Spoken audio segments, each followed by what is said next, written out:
Hello students, welcome back to my channel common science education. So ఈరోజు ఈ వీడియోలో మనం first year syllabus first unit biodiversity topic కోసం discuss చేసుకుందాం. అంతకన్నా ముందు ఎవరైతే ఛానల్ సబ్స్క్రైబ్ చేసుకోలేదో ఈ వీడియోస్గా మీకు యూస్ఫుల్గా ఉంటే సబ్స్క్రైబ్ చేసుకోండి అండ్ మీ ఫ్రెండ్స్కి కూడా షేర్ చేయండి. So let's start the first topic, first unit in the first year syllabus, biodiversity. First you have to know what is meant by biodiversity. So here bio means life, as we know bio means life, and diversity is nothing but being unique. That means each animal is unique at their level. Diversity is nothing but being unique. Okay, so how can we say that there are n number of species and each species shows the biodiversity? So we know that there are many species which are which are present in our surrounding. Like every animal shows the morphological differences. That means there is a vast differences among their body structure, and there are many differences among their feeding habitats. The food habits are different. So like that we can say that each animal is unique at their level based on their morphological differences, or they may be feeding habitats and their habit. Okay, so biodiversity is nothing but life. Bio means life, and diversity, so the variation at the life level or the biological organization is called as biodiversity. So for example, in our textbook they gave some numbers, so that those numbers they can ask you for the objective sessions. So just I'll write the numbers what they gave in our textbook. Okay, so there are nearly 20,000 species of ants, okay, and 3 lakh species of beetles, and 28,000 of fishes, and again 20,000 species of orchids. Okay, so fishes itself belongs to the same class, but there are 20,000 species based on their morphological differences or based on their feeding habitats. So there are 20,000 fishes and 20,000 species of ants and 3 lakh species of beetles and 20,000 species of orchids, flowers or ornamental plants. So same species name is genus name is same, but their species level they show some differences at their species level.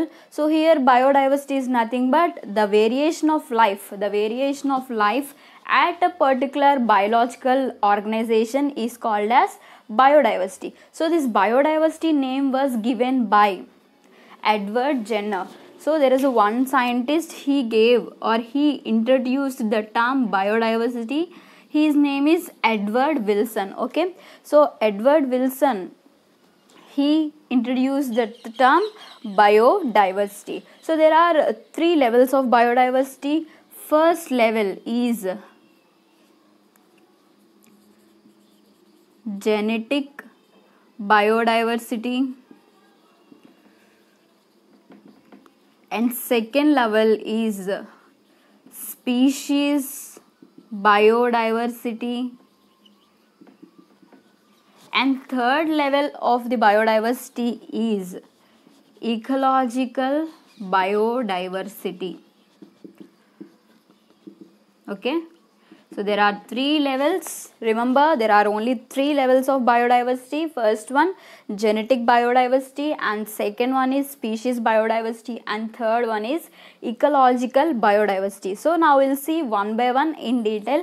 First, coming to the biodiversity, I told you that each species shows the variation at their biological organization. So not only that diversity among the species or among the biological organization, there may be a biodiversity or there may be variation at their genetic level also, so that kind of variation is called as genetic biodiversity. Genetic biodiversity is nothing but variation at the level of genes. Okay, so this is genetic biodiversity. So they gave one best example, that is Rauwolfia vomitoria.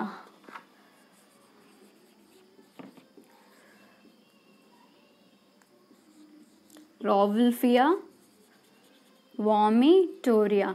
So this Rauwolfia vomitoria is a one medicinal plant. Okay, this Rauwolfia vomitoria is one medicinal plant, so which is located or which is specifically found in the Himalayas only. Okay, so this Rauwolfia found only specifically in Himalayas. So this shows, this is a medicinal plant, so it shows more concentration, and okay, it shows more concentration and it is more potential.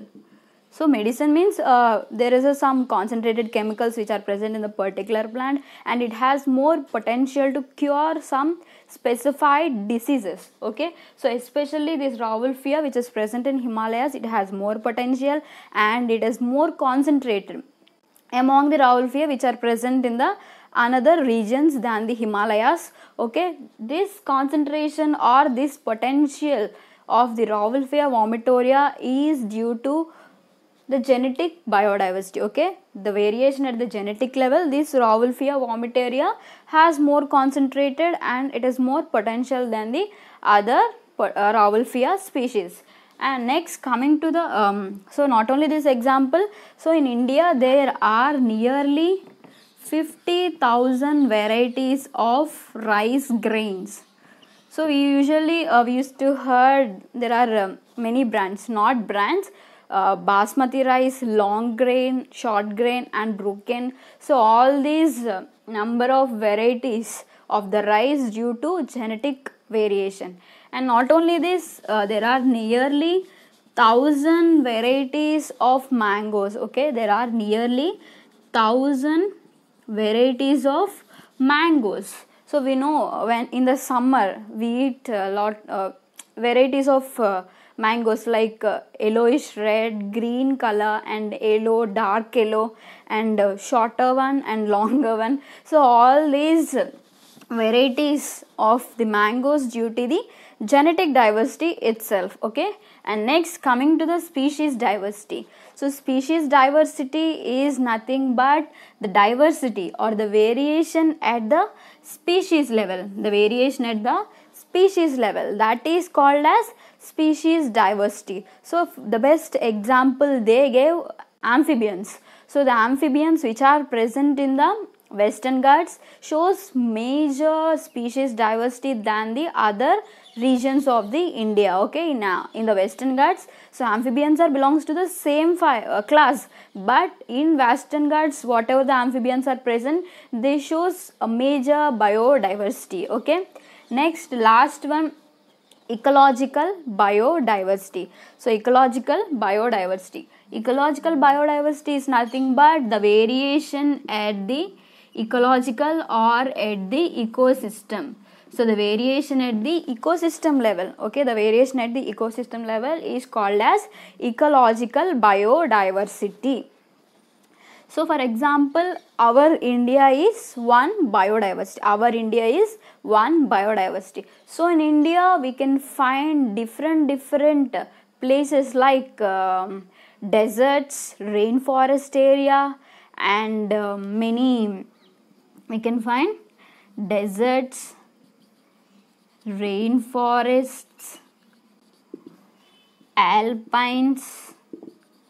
So different places in the one ecosystem, there are many different changes like Rajasthan is a desert area, and coming to the Meghalaya, daily we can see the rainfall, and next coming to the Himalayas, a very cool place. So like that, in one ecosystem different ecological variation or different climatic conditions surrounding. Okay, so that is called as ecological biodiversity. So and again, this ecological biodiversity again classified into three types. Okay, this ecological biodiversity again classified into three types. What are they? Alpha, beta and gamma. Okay, so this ecological biodiversity again differentiated or classified into three types: alpha, beta and gamma. Okay, so to remember these three types, first we will take one research area. So I am doing research on the particular area. So this is particular given area.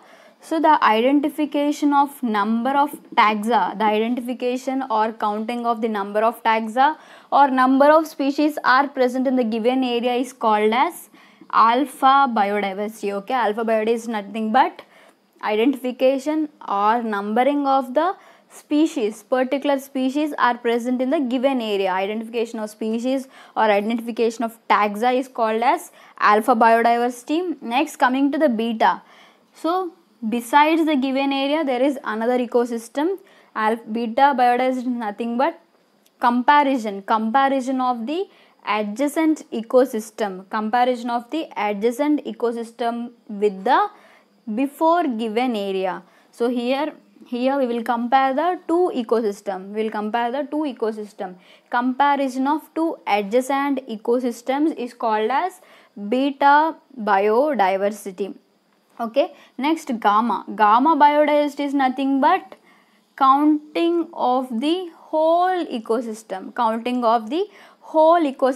Is called as gamma biodiversity. First, alpha means we are taking only particular area, particular ecosystem, and numbering of the species or taxa present in the particular area is called as alpha biodiversity. And beta is nothing but comparison of the two adjacent biodiversity, that is called as beta biodiversity. Next, coming to the gamma is nothing but numbering of the whole ecosystem is called as gamma biodiversity. So these are the three levels of the ecological biodiversity: alpha, beta and gamma. Next, coming to the other attributes of the biodiversity. Okay, so other attributes means we have to know the patterns of biodiversity. So the next topic is patterns of biodiversity.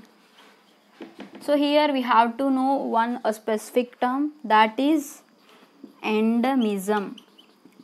So endemism, we have to know the endemism. Endemism is nothing but one particular species which is present in a particular location is called as endemism, and that species is called endemic species. For example, kangaroo. Kangaroo is especially located or found in the Australia itself. So that is called as endemism, and the kangaroo is called endemic species. So next, coming the patterns of biodiversity, there are two patterns. Okay, there are two patterns: latitudinal gradient. Second one is species area relationship.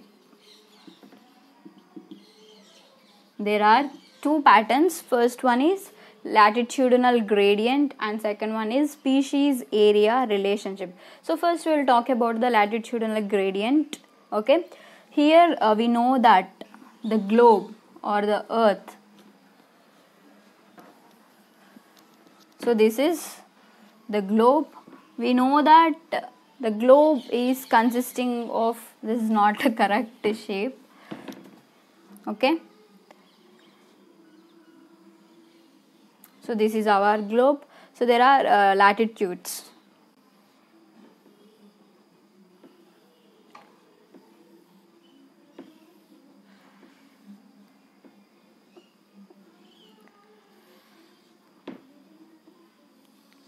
So the middle line which is near to the center of the earth is called as equator. So this line is equator, and this place is, or the latitude is tropical. Here also tropical.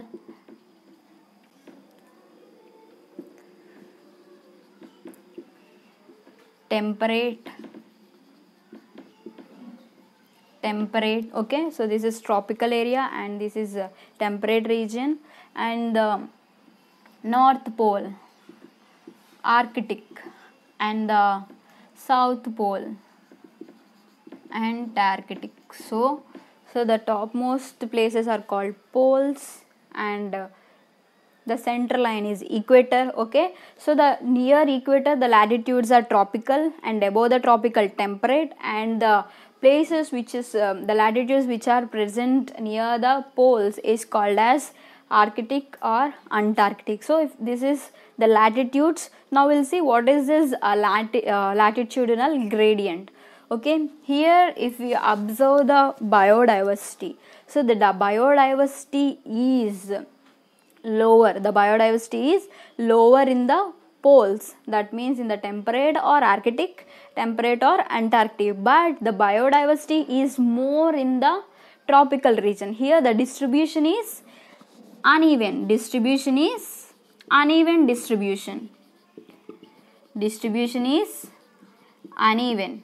Here the distribution of the species, the biodiversity is uneven on the earth, uneven here because the species, the biodiversity is less near the poles, and while we moving towards the equator, the biodiversity is increases. Okay, here near the poles the species biodiversity or the species is low. When we moving towards the equator, the species biodiversity is more. So this is how the latitudinal gradient. So you have to remember, here in the poles the species diversity is less, and while we moving towards the equator the species biodiversity is more. Here you have to remember. So why in the tropics we can see the more biodiversity? There are three regions. There are three regions for the more biodiversity in the tropical places. So the three regions are more evolutionary time, and also predictable climatic conditions and sources. So there are three regions for the more biodiversity at the tropics. First one is more evolutionary time, second one is predictable climatic conditions, and the third one is sources. So first one, evolutionary time. So what is this more evolutionary time means? So when we observe the poles, okay, these are the poles. When we observe the poles, here these climatic conditions, there are many disturbances, and the process of calcination is also occurs near the poles. But so when we observe the disturbances starting from the poles, and it has to reach tropics, but while reaching near to the tropic there is a more evolutionary time.